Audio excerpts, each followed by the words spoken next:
안녕하세요 여러분. 오늘은 성과급 중심 임금체계 구축에 대해 알아보는 시간을 갖도록 하겠습니다. 먼저 성과 기반 차등 기본급 체계의 도입 배경 및 목표에 대해 사례를 살펴보도록 하겠습니다. 화장품 용기 사업을 경영하는 A기업은 중장기 사업 계획에 따른 외형 확장 및 상품 경쟁력 강화를 위해 우수 인재 확보 및 유지가 당면 과제이나 기존의 연공 중심의 임금체계로는 우수한 직원에 대한 보상 기제가 불명확하고 성과 창출 동기부여가 어려운 상황으로 판단되었습니다. 이에 우수 인재의 확보 및 유지를 위해 고성과 달성에 따른 동기부여를 제공할 수 있는 형태의 임금체계 개선 니즈가 존재하였습니다. 그럼 임금체계는 어떻게 개선할 수 있었을까요? 내부 운영 현황에 대한 분석과 더불어 임직원 인터뷰를 통해서 정립된 임금체계 개선 방향성을 기반으로 사무직 성과 기반 차등 기본급 체계 도입을 위한 직급별 보상 밴드 설계 및 성과 기반 차등 기본급 체계 세부 운영 방안을 도출하고자 하였습니다. 그 결과 평가의 합목적성 및 운영 성수도 제고 및 우수 성과자의 동기부여 방안 마련이 필요하다는 의견이 제시되었습니다. 특히 직원들은 개인 성과와 무관한 일괄적인 호봉 인상에 불만을 가지고 있었으며 협소한 기본급 유효 구간으로 승진 외에는 보상 수준을 상승하는 것은 어려운 상황이었습니다. 이를 개선하기 위해 직급별 체류 연합 및 평균 인상률을 고려한 보상 밴드를 설계하고 이를 기반으로 연봉제의 세부 운영 방안을 도출하고자 했습니다. 또한 연봉제 도입에 따라 발생하는 추가 재원에 대한 시뮬레이션을 수행했습니다. 이러한 성과 기반 차등 기본급 체계를 도입함으로써 얻을 수 있는 성과 및 기대 효과를 살펴보면 직급별 체류 연한을 고려한 충분한 유효 구간을 확보하고 평가 결과에 따른 개인별 차등 인상 기준을 수립하며 성과 중심 임금체계 정착을 위한 세부 운영 방안을 마련하였습니다. 즉, 중장기 전략 추진을 위한 성과 중심 인사 운영의 기반을 마련했다는 것입니다. 이에 따라 성과 기반 차등 기본급 체계를 도입할 경우 우수 인재의 확보 및 기존 직원의 유지와 더불어 고성과 달성에 대한 직원의 동기부여를 강화할 수 있는 것을 기대할 수 있었습니다. 관점에 따라 자세히 살펴보면 인사 운영 철학 관점에서는 성과 중심 조직 운영 메시지를 강화하고 인재 확보 관점에서는 경력직 선발 시 고려 가능한 충분한 유효 구간을 확보를 기대할 수 있었습니다.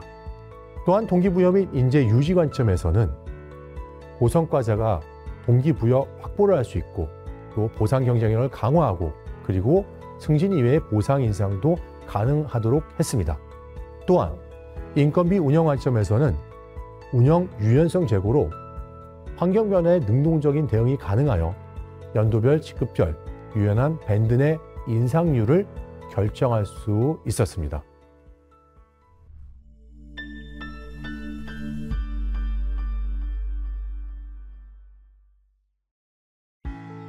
이번에는 성과급 중심 임금체계 구축 사례를 보다 자세하게 알아보도록 하겠습니다.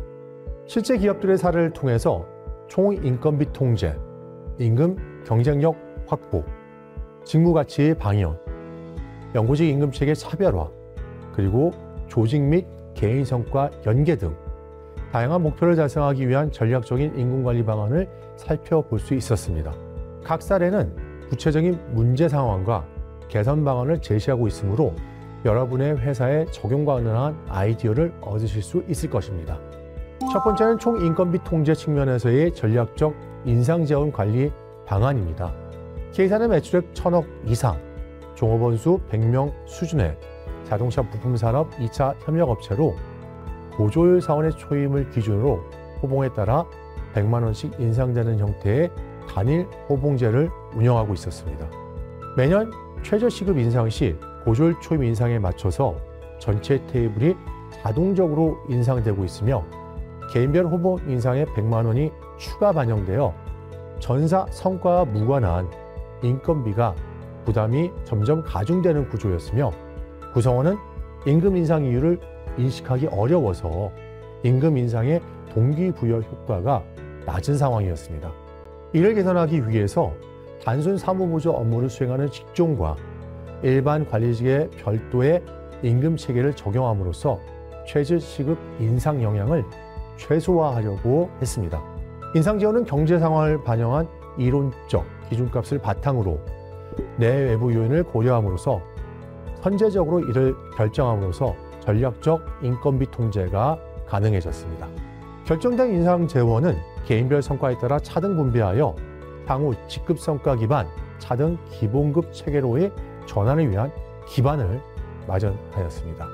해당 사례에서 시사하고 있듯이 최저시급 인상에 따른 인건비 부담을 줄이기 위해 직무별 임금 체계를 분리하고 경제 상황과 성과를 고려하는 인상 지원 관리 시스템을 구축하는 것이 무엇보다 중요할 것입니다. 두 번째는 임금 경쟁력 확보를 위한 직급별 보상 밴드 관리 방안 사례입니다. S사는 매출액 500억 이상, 종업원 수 100명 수준의 자동차 부품 산업 1차 협력업체로 영업이익의 하향세 및 큰 손실로 지불 여력이 낮아서 이외의 임금 동결 및 낮은 임금 인상률을 적용하고 있는 상황이었습니다. 또한 임금 경쟁이 지속적으로 저하되어 경력직 채용 및 현 인력에 대한 유지도 어려웠습니다. 시장 임금 조사 결과 동종업계 대비해서 전 직급에서 임금 경쟁력이 낮고 특히 대리 차장 직급의 임금 경쟁력이 상대적으로 더 낮아서 개선 시급도가 높았던 것을 알 수 있었습니다. 이에 컨설팅을 통해서 임금 경쟁력 강화 시급도가 높은 대리 차장 직급을 중심으로 해서 시장 임금의 90% 수준으로 임금 목표값을 설정하여 점진적 추격 인상안을 마련하고자 했습니다. 단기적으로 평균 성과 이상이나 표준 임금선에 미달하는 인원에게 인상 지원을 우선적으로 투입하고 장기적으로 수익성 강화를 통해서 목표 초과 지원을 관리직 처우 개선에 투입하겠다는 로드맵을 공유하여 구성원의 공감대를 형성하고자 노력했습니다. 해당 사례를 통해서 알 수 있듯이 특정 직급의 임금 경쟁력이 낮은 경우에는 시장 임금 수준을 고려한 목표값을 설정하고 점진적인 추격 인상을 통해서 임금 경쟁력을 확보하는 것이 중요합니다. 세 번째 사례는 직무 가치를 반영한 보상 밴드 운영 방안 사례입니다. B사는 매출액 2천억 이상, 종업원 수 400명 수준의 자동차 부품 산업 2차 협력업체로 2023년 6개 직무를 핵심 직무로 선정하고 핵심 직무와 일반 직무 간에 구분된 2개의 임금 밴드를 도입하고자 했습니다.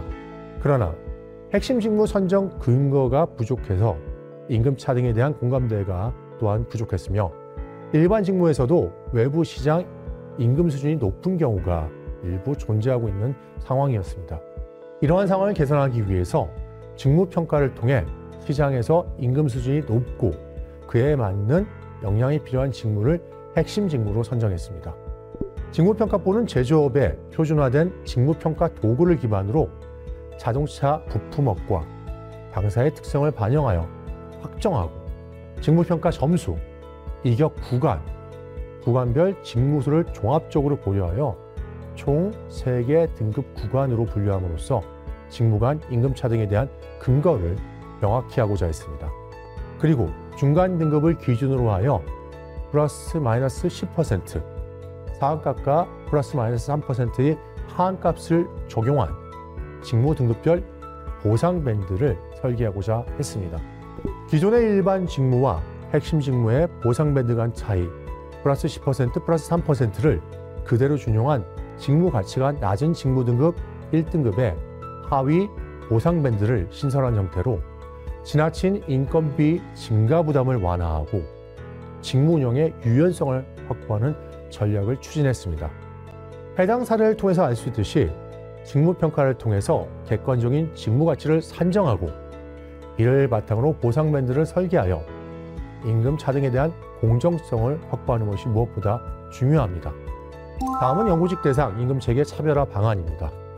G사는 매출액 5천억 이상, 종업원 수 700명 수준의 자동차 부품 1차 중견기업으로 시장 임금 조사 결과 경쟁사 대비 중위 수준으로 임금 경쟁력이 낮지 않았으나 우수한 연구직 확보가 어렵고 이탈률 또한 높은 상황이었습니다.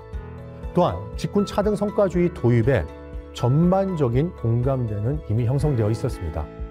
이에 전반적인 임금 수준 향상이 아닌 연구직 중심의 총 보상 관점에서 경쟁력 강화를 위한 방안 도입이 필요한 상황이었습니다. 뿐만 아니라 연구직 중 전문성이 낮거나 핵심 분야 외에 인력에 대한 과도한 임금 인상이 부담되는 상황이었으며 기본급 인상 시 누적되는 인건비 부담이 커질 수 있는 상황이었습니다. 따라서 성과급 신설을 통해서 연구직 중 핵심 인재 및 고성과자를 중심으로 임금 경쟁력을 강화하고자 컨설팅 전략을 수립하였습니다. 먼저 성과급 지급률의 매트릭스를 구성하고 개인 인사평가에 따른 성과급 지급률에 차등을 두었는데요.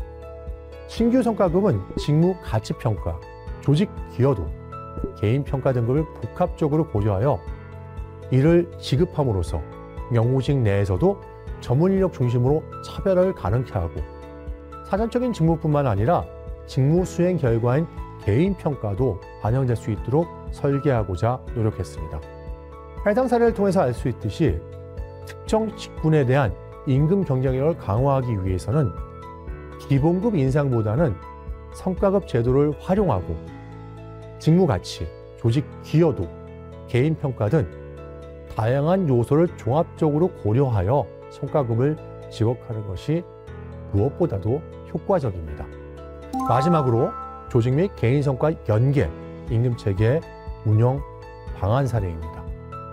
B사는 매출액 600억 이상, 종업원 수 150명 수준의 자동차 부품 산업 2차 협력업체로서 성과에 대한 동기부여 항목이 부재했으며 임금 차등 기준의 명확화와 성과급에 대한 내부 개선 요구가 매우 큰 상황이었습니다. 특히 개인 평가 결과를 고려한 차등이 비공식적으로는 존재했으나 직원들이 공식적으로 인지하는 차등 기준이 부재하였습니다.